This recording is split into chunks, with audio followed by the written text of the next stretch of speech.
Right, and just a quickie because I'm dismantling this, so there's some interesting things. First of all, taking off the doors is quite straightforward. There's just 4 bolts, as long as you can reach them with spanners, and they're usually not particularly, I mean, this is a particularly shoddy one and it came off quite easily.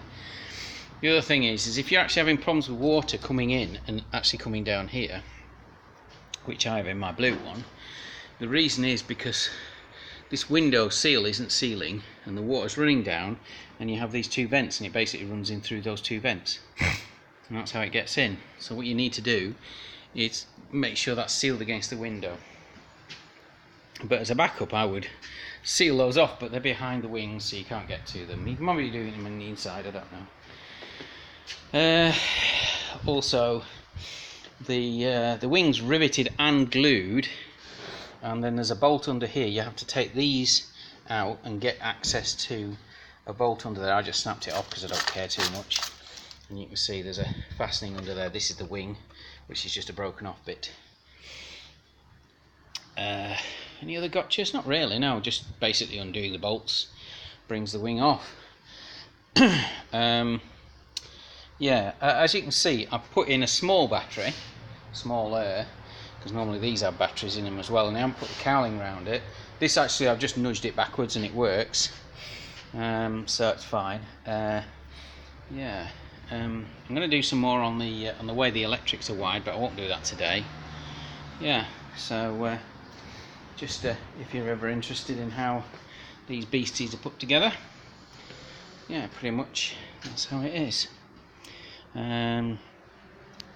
are the bits I've took off. Obviously the doors, got one of the wings, the bonnet, some of the trims, yeah, the ribbing. Right.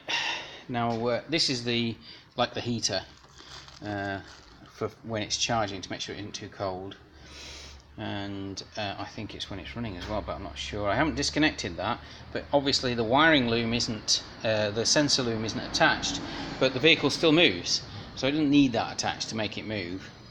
It also doesn't need the seats attached apparently, because it was working without them, and so it's very simple in that sense. I've just literally wired the batteries in. You can see it's quite a straightforward wire. You know, I made sure that the connectors are on the outside so you can get to them with the seats in place.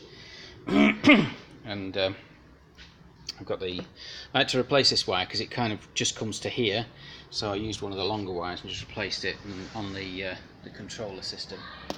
But I'll deal with that afterwards. Somebody's dropped a spanner on this bugger and really blown it because one of the nuts, you can see it from here, you probably can't, but there's a nut there for the negative one, which is got a nice arc burn on it, so somebody's obviously dropped something on that.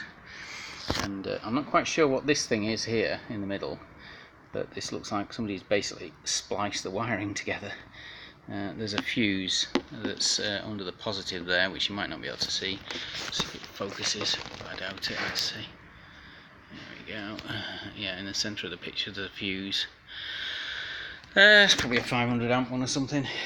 But yeah, and I don't know how well it's going to charge with these batteries in. I might be able to use the original charger, or I might have to use a new one that's adapted to the battery because it's much smaller. But that'll probably give it about a 10-mile range, and this thing really is, you know, it's only ever going to do like half a mile to a mile, so these batteries will last forever, you know. Yeah, and they just happen to be ones that are from another project, basically. Yes, I could possibly do it with even smaller batteries, but I don't know. Yep, this is basically a donor project, so what I'll probably do is remove the subframe and add that to the chassis, the new chassis that I'm going to build. We'll be getting rid of all the front. I might use the original wheels, but I don't know about the weight, because I think that the machine that it's going to go on is going to probably be about a ton, all told, and it's going to be going through on a quadricycle approval as a goods vehicle, basically. Quadricycle goods vehicle. Interesting.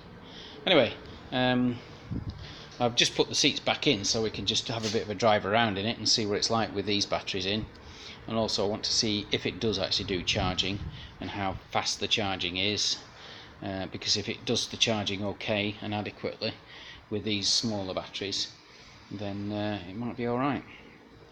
Anyway, we'll see. Yeah.